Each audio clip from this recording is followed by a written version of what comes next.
Hello everyone. तो basically record कर चुके थे ड्यू टू टेक्निकल इशू, अब फिर से इसको रिकॉर्ड करना पड़ रहा है। ये पार्ट 2 है अचीवर टेस्ट सॉल्यूशन का। बेसिकली इसमें हम लोग क्या कर रहे हैं, एक बार फिर से देख लेते हैं कि हम लोग सारे जितने भी 10 ईयर के क्वेश्चन है, जितने भी एग्जाम्पलर के क्वेश्चन है, हॉट्स क्वेश्चन है, या फिर आपके इंपॉर्टेंट क्वेश्चन जो बन सकते हैं प्रोबेबिलिटी या सीबीएसई बोर्ड में आने के, उस सारे तरह के क्वेश्चन को हम लोग कर रहे हैं, पीवाईक्यू कर रहे हैं, ताकि आपको क्या हो कि आपको सिमिलर तरह का क्वेश्चन दिखेगा, सेम नहीं मिलेगा, आपको सिमिलर मिलेगा, डेटा का चेंज होगा, नाम चेंज होगा, केस स्टडी बेस्ड आएगा। ठीक है, तो आपको देखना है, समझना है। ठीक है, और देखो अब हमारा क्वेश्चन क्या है कि walking in a straight line and riding a bicycle are the activities which are possible due to a part of the brain. Choose the correct location and the part from the given table. सबसे पहले देखो fore brain हमारे पास क्या है कि अगर straight line में क्या है कि कोई चल रहा है या फिर साइकिल चला रहा है, तो ये हम मेरे को पता है कि दो तरह का चीज होता है, मैं क्लास में भी हमेशा डिस्कस करता हूँ। एक तो तुम जो इनहेरिटेड अपने पेरेंट्स से जो आता है, जैसे स्नीजिंग है, अब तुम्हारे पेरेंट्स जोर से चीखते हैं तो तुम भी जोर से चीखोगे। तो बेसिकली ये क्या है, तुम्हारा ये कहीं ना कहीं जेनेटिक का खेल है, जेनेटिक्स से आ रहा है, मतलब कहीं ना कहीं जीन लेवल पे हो रहा है। पर वहीं पे अगर हम राइडिंग और वॉकिंग का बात करते हैं तो कहीं ना कहीं ये आप सीख रहे हो ना, राइडिंग क्या है, साइकिल चलाना। अगर साइकिल चलाना ये तो आप सीख रहे हो, तो कहीं ना कहीं इसमें आप किसका हिंड ब्रेन और सेरेबेलम जो एक बैलेंसिंग पार्ट होता है ना, तो ये आपका सही हो जाएगा। क्वेश्चन क्या था, following stage occur in a reflex action. Basically ये हम लोग कर चुके थे ना, पहले भी कर चुके थे, और अभी रात के 11 बजे हुए, अभी तुरंत एक को मैसेज किए हुए हैं कि 1 घंटा में आता है, और ग्रुप में भी ये मैसेज किए हुए हैं। तो बेसिकली मैंने वीडियो बना चुका था, अब ये वीडियो में कुछ टेक्निकल इशू है तो फिर से करना पड़ रहा है। तो आप लोग भी नॉकटर्नल के जैसा जागे रहो और सुनो क्या बोल रहे हैं। नॉकटर्नल किसको बोलते हैं पता है ना, कॉकरोच को। कॉकरोच क्या होता है, रात में एक्टिवेट होता है। तो बेसिकली आज के लिए तेरे को एक्टिवेट रहना है, क्योंकि जब मैं एक्टिवेट होके तेरे को लेक्चर दे रहा हूँ तो तुमको भी सुनना पड़ेगा। ठीक है, और अच्छा करना है। ठीक है, देखो यहाँ पे सबसे पहले अगर हम बात करते हैं फॉलोइंग स्टेजेस अकर इन रिफ्लेक्स एक्शन में, सबसे पहला स्टेज क्या है कि रिसेप्टर स्टिमुलस को डिटेक्ट करेगा। ठीक है, तो सबसे पहला तो ये हो गया, तो ऑप्शन सारा ऐसे ही कट गया। बेसिकली नीट के क्वेश्चन या कॉम्पिटिटिव एग्जाम में भी ऐसे होते हैं, कोई एक देखो फिर तो ये क्या इजी बन गया, पर टफ क्वेश्चन में बन सकता है। मैंने क्लास में बहुत बार कराया है इसे। फिर सेकंड स्टेप क्या है, सेंसरी न्यूरॉन सेंड करता है इंपल्सेस को to relay neuron. Relay neuron जो मोटर और सेंसरी को कनेक्ट कराता है। उसके बाद थर्ड स्टेप क्या है, इफेक्टर मसल्स प्रोड्यूस करता है रिस्पॉन्सेस। सॉरी, ये तो फोर्थ स्टेप है इफेक्टर वाला। तो ये फोर्थ स्टेप हमारे ये मोटर न्यूरॉन सेंड करेगा impulses to effector, effector produce कराएगा रिस्पॉन्स। तो सी आपका ऑप्शन हो गया। अब उसके बाद हमारे पास नेक्स्ट क्वेश्चन है जो हम लोग कर चुके हैं, वॉकिंग और रिफ्लेक्स एक्शन के बीच का डिफरेंस। पहला क्वेश्चन में देखो सीखो, अब हमारे पास नेक्स्ट क्वेश्चन है और ये फिगर बेस्ड क्वेश्चन है, काफी इंटरेस्टिंग क्वेश्चन है। तो ये क्वेश्चन में हम लोग देख पा रहे होंगे कि आपका क्वेश्चन बोल रहा है कि which option illustrate the centre that control feeling associated with hunger.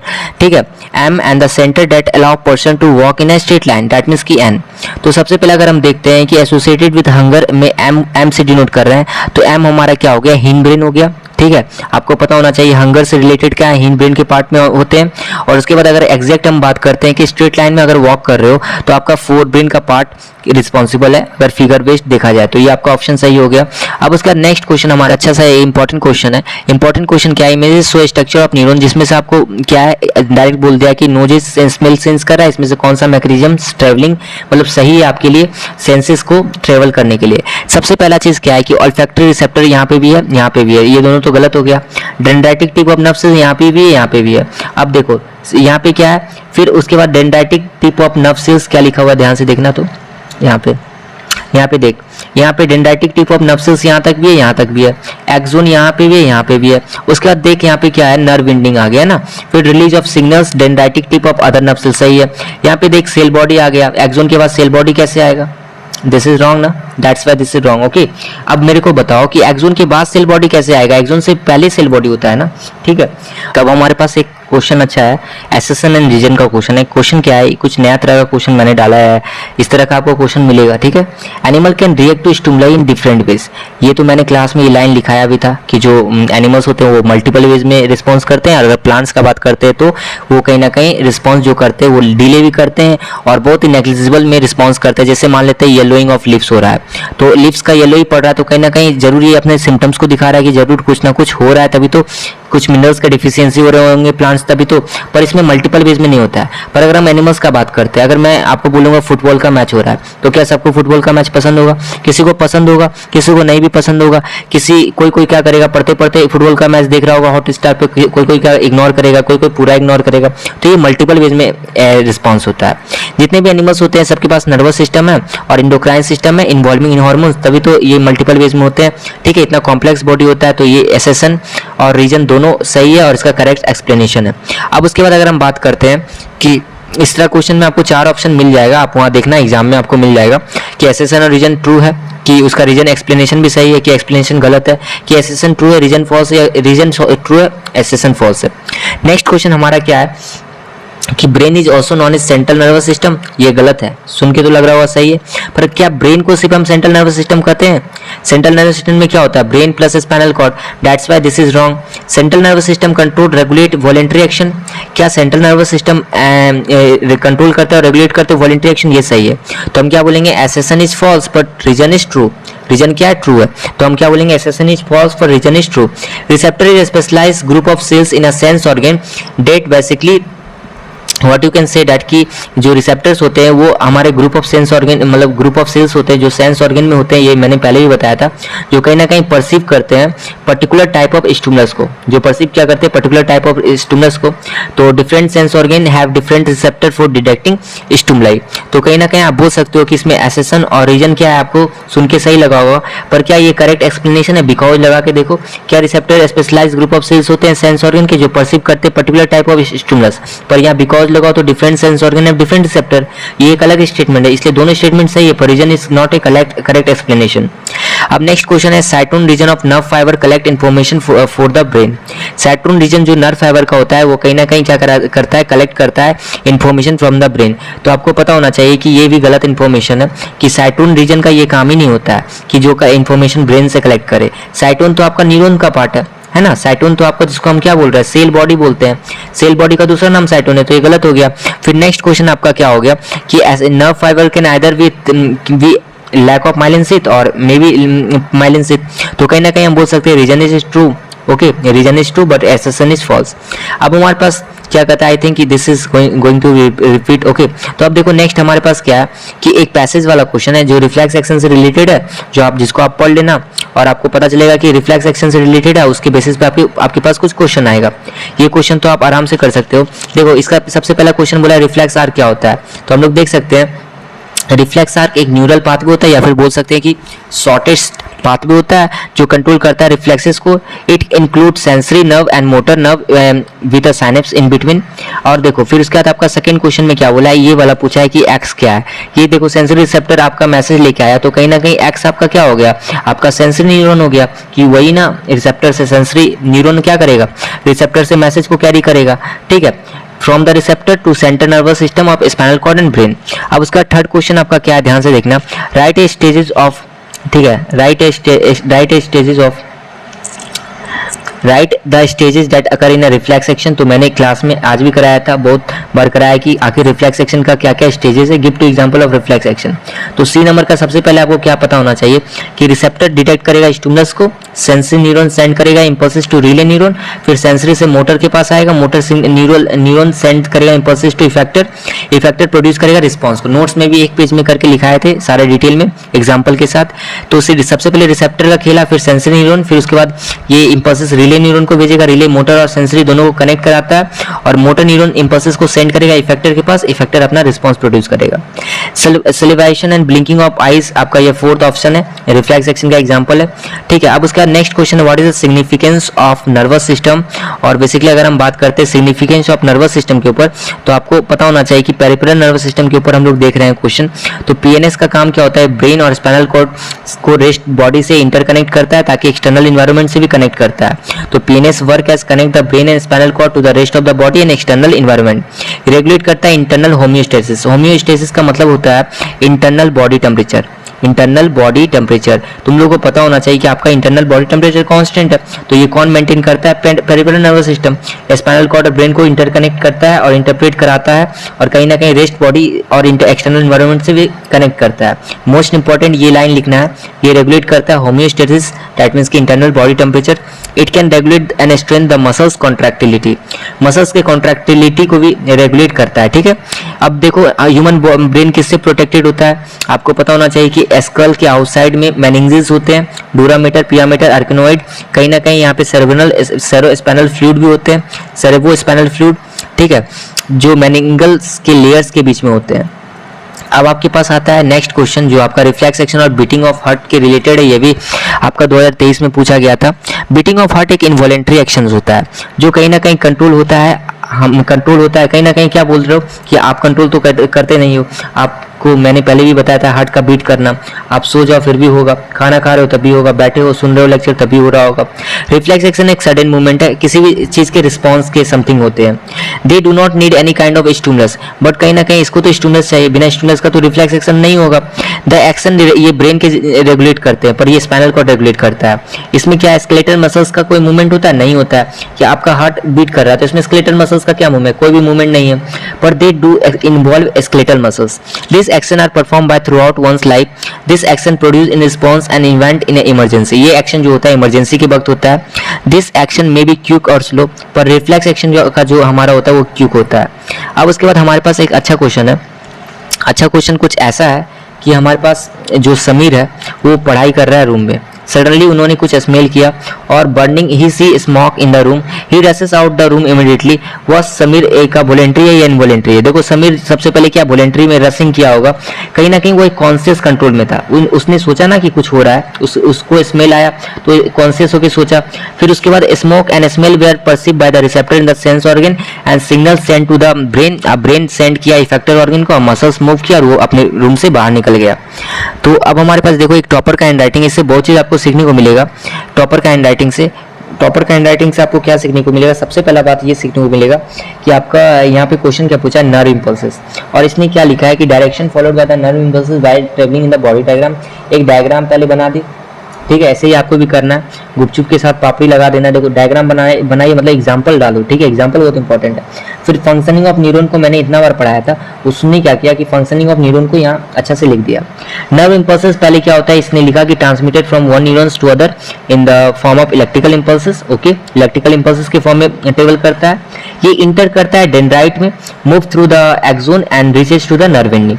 Okay, फिर क्या होता है, जैसे ही ये वहां पहुंचता है तो कहीं ना कहीं आपको पता होना चाहिए कन्वर्ट हो जाता है केमिकल सिग्नल में। फिर electric signals enable to cross the gap, क्योंकि इलेक्ट्रिकल सिग्नल देखो कितना सीधा शब्द में लिखा हुआ है कि इलेक्ट्रिकल सिग्नल क्रॉस गैप को नहीं करेगा। जो साइनेप्स का फॉर्मेशन होता है, उसके बीच में इलेक्ट्रिक सिग्नल तो कन्वर्ट नहीं होगा, उसके लिए तो केमिकल सिग्नल कन्वर्ट होना पड़ेगा। और ये केमिकल्स जो होते हैं वो न्यूरोट्रांसमीटर होते हैं जो रिलीज होते हैं वेसिकल्स से, जो मूव करते हैं नर्व एंडिंग के through one neuron to dendrite to next neuron.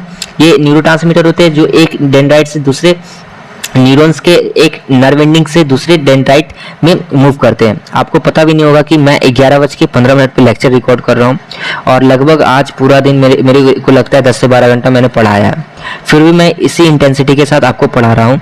तो अगर थोड़ा सा अगर वॉइस में ऊपर नीचे हो रहा है तो आप इसको कंट्रोल करो और आप सॉल्यूशन से मतलब रखो, ठीक है। अपने दिमाग को सीधा अपने फोकस के ऊपर रखो, ज़्यादा क्रिटिसाइज मत करो, इससे कुछ नहीं होता है, ठीक है। जो जिसका क्रिटिसाइज करने का काम है वो करेगा, तुम सिर्फ अपना काम करो, अपना मतलब कंटेंट पे काम करो, अपनी पढ़ाई पे काम करो, रिजल्ट अच्छा लाओ, तुम्हारे साथ सब अच्छा अपने आप होगा, ठीक है। देखो यहाँ पे as soon as chemicals reach the dendrite tip they gain converted into electrical impulses. अब फिर से ये क्या है, डेंड्राइट के पास आएगा, इलेक्ट्रिकल इंपल्सेस में कन्वर्ट होगा। This chemical are release and move only in the one direction and do not reverse in order to reach the destination. They can be spinal, they release in one direction. आपको बताया था one way bulb के बारे में, ठीक है, वही यहाँ पे लिखा हुआ है कि ये जो केमिकल होता है वो रिलीज होता है and only move only in one direction and do not reverse in order. ये रिवर्स नहीं होगा क्योंकि साइनेप्स के बारे में बताया था, ये वन वे बल्ब होता है। In reach the destination they can be spinal, अब वो डेस्टिनेशन के पास पहुंचेगा, कहाँ जाना है, they are release in one direction. अब यहाँ पे देखो कहीं ना कहीं हमारा क्या लिखा हुआ है कि ब्रेन और इफेक्टर्स इन ऑर्डर टू क्या लिखा है, deliver the message. In order to deliver the message, ये क्या है, ब्रेन और इफेक्टर के पास जाएगा। तो बेसिकली यहाँ से आपको ये सीखना है कि देखो कितना सेल्फ मेड आंसर है, कोई बुक में ऐसा मिलेगा नहीं, इसलिए हम बार बार आपको बोलते हैं कि मैं सेल्फ मेड आंसर आपको लिखाता हूँ पॉइंट वाइज करके, तो उससे आपको लिखना है, ठीक है। तो अब हमारे पास नेक्स्ट क्वेश्चन है कि name the part level in the, ये इंपॉर्टेंट क्वेश्चन है। ए बी सी को आपको लेवल करना है, तो आपको पता होना चाहिए ए क्या है आपका, सबसे पहले लेके जा रहा है तो सेंसरी न्यूरॉन हो गया। फिर आपके पास देखो बी यहाँ पे क्या है आपका, रिले न्यूरॉन हो गया, जो कहीं ना कहीं कहीं कनेक्ट करता है सेंसरी और मोटर को। उसका सी आपका क्या हो गया, जो देखो आ रहा है ये इफेक्टर ऑर्गन हो गया, ठीक है।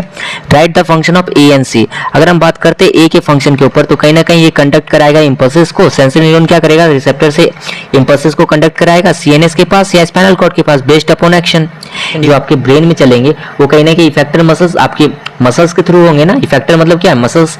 अब उसके बाद हमारे पास नेक्स्ट क्वेश्चन क्या है, इसी का तीसरा पॉइंट है कि reflex arc have evolve in animal why. तो बेसिकली नेक में पेन हो रहा था इसलिए बैठ के टैप को रखे हुए हैं, तो आप फोकस करो क्वेश्चन के ऊपर।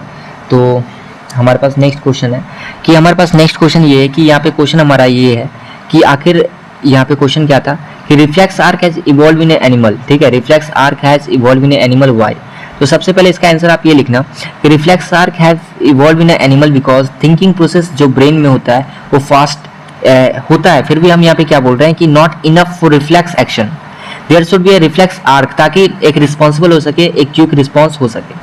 In fact, many animals have very little or none of the more complex neuron network needed for thinking, so it is quite likely to reflex arc को इवॉल्व होना जरूरी है ताकि इन absence ऑफ एक true process और कहीं ना कहीं एक इफिशिएंट वेज में कहीं ना कहीं फंक्शन हो सके। ध्यान से समझना, इतना ब्रेन फास्ट चलने के बाद भी हम लोग क्या बोल रहे हैं कि there should be a reflex arc जो रिस्पॉन्सिबल हो एक क्विक रिस्पांस को प्रोड्यूस करने के लिए। बहुत सारे एनिमल्स जैसे कि हाइड्रा के बारे में यहाँ लिखा हुआ नहीं है, जिसमें बहुत लिटिल बोल सकते हो कि ब्रेन कैपेसिटी होता है और none of the more complex neuron present होता है, मतलब बहुत कम न्यूरॉन्स तो प्रेजेंट होता है पर बहुत कम मतलब सिंपलर लेवल में प्रेजेंट होता है। We have a complex level of a neurons as well as brain. तो कहीं ना कहीं हम लोग बोल सकते हैं कि रिफ्लेक्स आर्क बहुत इंपॉर्टेंट चीज़ है। रिफ्लेक्स आर्क दैट मीन्स कि that pathway is very important for quick response. अगर रिफ्लेक्स एक्शन जैसा मैकेनिज्म्स बॉडी में नहीं होगा तो हम लोग बहुत सारे खतरा से अपने आप को बचा नहीं पाएंगे जो एक सडन होगा, ठीक है। अब ध्यान से सुनना, अब हमारे पास एक एग्जाम्पलर का क्वेश्चन है, अब काफी इंपॉर्टेंट क्वेश्चन है। क्वेश्चन ये है कि nervous and hormonal system together perform the function of control and coordination, justify the statement. देखो नर्वस और हार्मोनल कंट्रोल्स कहीं ना कहीं कोऑर्डिनेट कराता है ह्यूमन बींग्स में। हाइपोथैलेमस के बारे में पता होना चाहिए कि ये एक इंपॉर्टेंट रोल निभाता है ताकि वो रिसीव करता है न्यूरल दैट मीन्स कि नर्व सिग्नल को फ्रॉम ब्रेन एंड रिलीज करता है हार्मोन्स। एग्जाम्पल में जैसे कि सिचुएशन ऑफ आयोडीन डिफिशियंसी, देखो ये आएगा नहीं पर मैं बता देता हूँ कि बेसिकली अगर आ भी जाता है तो बहुत सारा आपके पास ऑप्शन होगा। हाइपोथैलेमस रिलीज करता है hormones to stimulate pituitary gland, और कहीं ना कहीं हाइपोथैलेमस ऐसे भी हार्मोन रिलीज करता है जिससे पिट्यूटरी ग्लैंड का स्टिमुलेशन होता है और ये फर्दर क्या करता है सिग्नल को स्टिमुलेट करता है और स्टिमुलेट करके hormone to thyroid gland to secrete thyroxine and regulate carbohydrate metabolism, ठीक है। तो ये मत करना, ठीक है, अगर आएगा अभी तो दूसरा ऑप्शन कर लेना, ये मैंने क्लास में भी नहीं कराया। अब उसका नेक्स्ट क्वेश्चन है what is the advantage of fact most reflex action are govern by spinal cord. तो सबसे पहला ध्यान से सुनना, this enable the body to give quick responses to harmful stimuli thus protecting the body. तो कहीं ना कहीं देख सकते हो कि ये क्विक रिस्पॉन्स देता है और हार्मफुल स्टिमुलाई से बचाता है और protected our body, it minimise the overloading of the brain. अब स्पाइनल कॉर्ड आ गया तो कहीं ना कहीं अगर काम का बंटवारा हो गया तो कहीं ना कहीं हमारा क्या ओवरलोड से भी मिनिमाइज हुआ, ठीक है। In many animals reflex arc has evolve efficient ways of functioning in the absence of through thought process. ये मैंने सारा करवाया इसलिए थोड़ा सा फास्ट लेके जा रहा हूँ, ये मत सोचना यही एक्सप्लेनेशन है। एक्सप्लेनेशन ये नहीं होता, एक्सप्लेनेशन क्लास में जो करवाते हैं वो होता है, ठीक है। तो explanation is very different from this is a solution okay of question. अब देखो in many animal reflex arc क्या है, एक इवॉल्व और इफिशिएंट बेस है, फिर भी मैं डीप में लेके जा रहा हूँ ताकि आपको समझ में आए।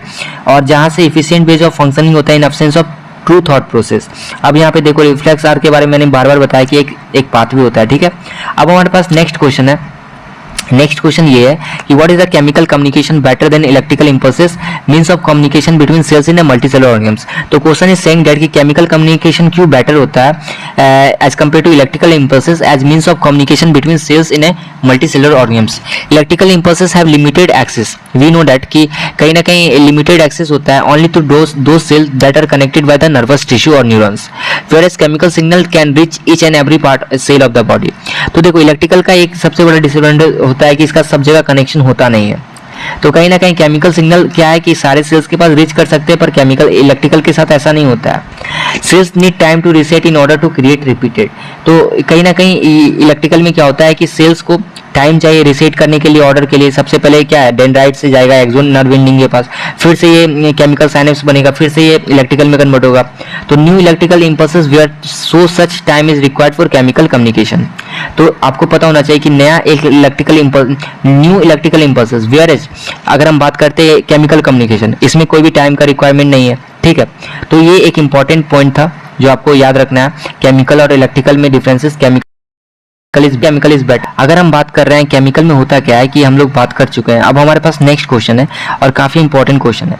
तो नेक्स्ट क्वेश्चन हमारा क्या है कि cheetah on seeing a prey moves towards him at very high speed, what causes the movement of his muscles, how does the chemistry in cellular component of muscles change during the event. मैंने इसको एक simple तरीका से बताया था कि special proteins होते हैं मसल्स फाइबर में कि जिसमें शेप में बदलाव आते हैं ताकि इफेक्टिव मसल्स का मूवमेंट होता है। अब देखो ये चीता के साथ कर दिया है कि चीता ने अपने प्रे को देखा, फिर उसके तरफ भाग रहा है और बहुत हाई स्पीड में भाग रहा है। What causes the movement of his muscles, अब चीता का मूवमेंट, मसल्स में क्या ऐसा मूवमेंट आ रहा है, आखिर क्या केमिस्ट्री है उसके सेलुलर कंपोनेंट का। सबसे पहला चीता ने जब प्रे को देखा तो उसका नर्व इंपल्सेस क्रिएट हुआ, जो मसल्स के पास पहुंचा, मसल्स फाइबर मूव करना स्टार्ट किया। The muscle cell will then moves by changing their shape, so the muscle cell shorten. तो कहीं ना कहीं शॉर्टन का दैट मीन्स कि उसमें क्या कॉन्ट्रैक्शन और रिलैक्सेशन हो रहा होगा। मसल सेल में हमने बताया था कि बहुत सारे प्रोटीन्स होते हैं, जो आपको अभी पढ़ना नहीं है कि बहुत सारे प्रोटीन्स होते हैं, एक्टिन होते हैं, मायोसिन होते हैं, ठीक है, मीरोमायोसिन होते हैं, तो बहुत सारे प्रोटीन होते हैं जो आप locomotion and movement class 11th में पढ़ोगे। तो ये सारा चेंजेस होते हैं। Muscle cells have a special protein that change both shape and their arrangement in the cell response to nervous electrical impulses. when this happens, new arrangement of these proteins give to the muscle cells shortened form। ठीक है, तो ये समझ में आ गया। अब आपके पास next question काफी इंपॉर्टेंट क्वेश्चन है कि आपको सेरेबेलम और सेरेबेलम के बीच का डिफरेंसेस बताना है। ये फोरब्रेन का पार्ट होता है, ये हिंड ब्रेन का पार्ट होता है, ठीक है। ये फोरब्रेन का पार्ट होता है, ये हिंड ब्रेन का। मैंने बोला है कि अगर मैंने ब्रेन को टच भी नहीं किया है कोई सेक्शन में, जैसे इस सेक्शन ए में बहुत ज्यादा पीछे चल रहा था, तो मैं आपको बोल रहा हूँ कि एक्सक्लूजन नहीं देना है, मैं यहाँ पे सारा चीज करा रहा हूँ। और बेसिकली सेरेब्रम और सेरेबेलम को ही बार बार पूछा जाता है। आपने देखा होगा कि सेरेबेलम से कितना क्वेश्चन आया हुआ था। ये कंपोज होता है टू सेरेब्रल हेमिस्फीयर, जिसमें 4 लोब्स होता है, जिसको हम बोलते हैं कि सेरेब्रम का 4 लोब्स कौन कौन हो गया, टेम्पोरल, पैराइटल, ऑसिपिटल और फ्रंटल। एक तो हो गया फ्रंटल, उसके बाद हो गया आपका टेम्पोरल, फिर पैराइटल इस साइड हो गया, ठीक है। तो ऑसिपिटल और फ्रंटल, तो मतलब सॉरी, एक 4 लोब्स हो गया, एक हो गया टेम्पोरल, पैराइटल, उसके बाद ऑसिपिटल, फ्रंटल, 4 लोब हो गया। आपको याद नहीं रखना है, अगर आप डिफरेंसेस आता है तो याद रख के लिख सकते हो। यहाँ पे देखो 2 सेरेबुलर हेमिस्फीयर होता है, जो पर एनसीईआरटी में सब दिया हुआ नहीं है। प्रेजेंस ऑफ मेडियल वर्मिस, ठीक है। तो अगर हम बात करते हैं कि यहाँ पे 2 सेरेब्रल हेमिस्फीयर होता है, जो प्रेजेंस होता है मेडियल वर्मिस, तो ये भी पॉइंट एनसीईआरटी में दिया हुआ नहीं है, ठीक है। तो आप सिर्फ ऐसा कर सकते हो, फोरब्रेन का पार्ट और हिंड ब्रेन का पार्ट है, और ये वाला पार्ट याद कर लो। ये कंट्रोल करता है मस्कुलर मूवमेंट, इंटरप्रेट करता है सेंसरी इंपल्सेस को, और इमोशंस और इंटेलिजेंस को ये कंट्रोल करता है। अगर हम बात करते हैं ये क्या क्या कंट्रोल करता है, मस्कुलर मूवमेंट, सेंसरी इंपल्सेस को, साथ साथ आपके इमोशंस को और इंटेलिजेंस को। ये मेंटेन करता है बॉडी का इक्विलिब्रियम, कि आप चल रहे हो, आपको बैलेंस मिल रहा है, आपको चक्कर आ रहा है, क्या आ रहा है, ये सारे मसल्स के कोऑर्डिनेशन, दैट मींस कि मसल्स का टोन, ठीक है, ये सारे कोऑर्डिनेट कौन करता है, सेरेबेलम। अब आपके पास एक इंपॉर्टेंट क्वेश्चन है कि मैंने ये क्लास में भी कराया है कि why synapse act as a one way valve. यही क्वेश्चन को यहाँ पे लिखा गया है कि वाई फ्लो ऑफ सिग्नल जो साइनेप्स का होता है एक्सोनल एंड में, ये neuron to dendritic tip of another neuron but not the reverse. When the electrical signal reaches the axonal end of the neuron, ये केमिकल सब्सटेंस रिलीज करता है जो डिफ्यूज होता है dendrite end of the next neuron, where it generate electrical impulses और general electrical signal convert होगा chemical में। मैंने बहुत बार क्लास में किया है कि यहाँ पे देख, ये हमारे पास क्या है, मान लेते हैं कि ये हमारे पास एक, मैंने बोला था कि यहाँ पे एक्सोन से क्या न्यूरोट्रांसमीटर निकलता है, ये डेंड्राइट है तो ये एक्सोन का नर्व एंडिंग है, ठीक है। तो आप बताओ, ये जब एक्सोन से न्यूरोट्रांसमीटर निकलेगा तो कहीं ना कहीं जो हमारा फ्लो होगा वो इस तरह से होगा, ठीक है। तो वो कभी ना डेंड्राइट से कभी केमिकल निकलता नहीं है, इसलिए हम बोलते हैं कि जो साइनेप्स एक्ट करता है वन वे वाल्व के जैसा, ठीक है। तो आप इसको एक बार पढ़ लेना, आपको समझ में आ जाएगा, कॉन्सेप्ट बस यही था। अब उसके बाद एक इंपॉर्टेंट हमारा क्वेश्चन है कि Sagar saw a beautiful rose and smell it, as he was smelling it, it happens to touch a thorns. अब देखो, वो ब्यूटीफुल फ्लावर देखा, थॉर्न्स उसके हाथ में थोड़ा चुभा, अब उसके बाद क्या हुआ होगा, two difference similarity each in way. क्या ये इनवॉलेंट्री एक्शन था, रिफ्लेक्स एक्शन था? सबसे पहले देखो, बोथ केसेस में सिग्नल इनिशिएट हुआ रिसेप्टर के थ्रू और एक स्पेसिफिक सेंस ऑर्गन में आया होगा। एक तो स्किन का इन्वॉल्वमेंट है, एक नोज का इन्वॉल्वमेंट है। In both cases neurotransmitter release हुआ होगा, accepted by the neurons to carry the impulses, ठीक है। और उसके बाद डिफरेंसेस क्या है, action of smelling rose voluntary था, जो आप स्मेल कर रहे थे वो अपने हिसाब से कर रहे थे। जो आप हाथ को पुल किए, मतलब जब आपका थ्रोन्स मिस काटा गड़ा, तो वो इनवॉलेंट्री इन नेचर था, जो कहीं ना कहीं रिफ्लेक्स एक्शन के अंतर्गत था। Smelling the rose nerve impulse reaches the brain, break where is the touching the thorns nerve impulses travel into spinal cord and back. Okay, अब देखो, अब यहाँ पे ऑल वॉलेंट्री एक्शन और रिफ्लेक्स एक्शन नो। देखो, जो आपने all involuntary action are not reflex action. जितने भी इनवॉलेंट्री एक्शन होते हैं क्या वो रिफ्लेक्स एक्शन होते हैं? नहीं। Mostly involuntary action do not required stimulus. Basically involuntary action में क्या होते हैं, बहुत सारे इनवॉलेंट्री एक्शन में क्या स्टिमुलस का जरूरत होता है? कि आपको क्या कहता है, आपके बॉडी में अगर आपको भूख लगा है तो स्टिमुलस का जरूरत हो रहा है। आपको अगर मान लेते हैं कि मिक्चुरेशन प्रोसेस का जरूरत है तो क्या स्टिमुलस का जरूरत हो रहा है? नहीं। तो बहुत सारे स्टिमुलस जो इनवॉलेंट्री एक्शन होते हैं, जैसे बीटिंग ऑफ हार्ट बीट, आपको स्टिमुलस चाहिए कि बीटिंग करना, नहीं, ये अपने आप होता है। तो कहीं ना कहीं हम बोल सकते हैं कि most involuntary action do not required stimulus. तो ये आपका क्या है, to occur necessary required in a reflex action. अब आपके पास नेक्स्ट क्वेश्चन क्या है? तो हमारे पास नेक्स्ट क्वेश्चन है, इस क्वेश्चन को तो आप कैसा करना कि इसको आप स्किप कर देना, इसको मत करो। Hormone in coordination in plant and animal, ये क्वेश्चन करना इंपॉर्टेंट है। Which part of brain is responsible for intelligence? Intelligence के लिए आपको हमने बताया कि बहुत सारा कॉन्वोल्यूटेड सरफेस होता है जहाँ पे न्यूरॉन्स होता है, सरगराई और गहराई जो आपके में दिया हुआ नहीं है, ठीक है। तो आपको बस याद रखना है सेरेब्रम, ये क्या होता है, इंटेलिजेंस के लिए रिस्पॉन्सिबल होता है। राइडिंग ऑफ बाइसाइकिल हमने बोला बैलेंसिंग का काम है, सीखने वाला काम है, तो सेरेबलम। वोमिटिंग सेंटर के बारे में मैंने बताया है, मेडुला। उसके बाद अगर हम कंट्रोलिंग हंगर भूख लगने वाला को इसमें क्या हो जाएगा, मेडुला, और इसमें क्या हो जाएगा, हाइपोथैलेमस। क्या हो जाएगा, हाइपोथैलेमस। अब उसके बाद अगर हम बात करते हैं कि कंट्रोलिंग हंगर में हाइपोथैलेमस हो जाएगा। नेक्स्ट क्वेश्चन है कि कैसे ब्रेन और स्पाइनल कॉर्ड प्रोटेक्ट करता है? मैकेनिकल इंजरी से सेरेब्रो स्पाइनल फ्लूइड होता है, मेनिंजेस होते हैं, डूरामीटर, आर्किनोइड, पियामीटर, मैंने ये भी बताया है। अब हमारे पास नेक्स्ट क्वेश्चन है जो फिगर बेस्ड क्वेश्चन है, और जिसको हमने बताया था अभी कि क्रेनियल नर्व्स, स्पाइनल नर्व्स क्या होता है। वो नर्व्स जो एसोसिएट करता है ब्रेन से, ये 12 पेयर्स के होते हैं, 12 पेयर्स में होते हैं, ठीक है। और अगर हम बात कर रहे होते हैं कि ये कितने नंबर्स में होते हैं, 12 पेयर इन नंबर होते हैं। और ये सेंसरी और मोटर नर्व्स अगर हम बात करते हैं कि these are 12 in number and carries both sensory and motor nerves.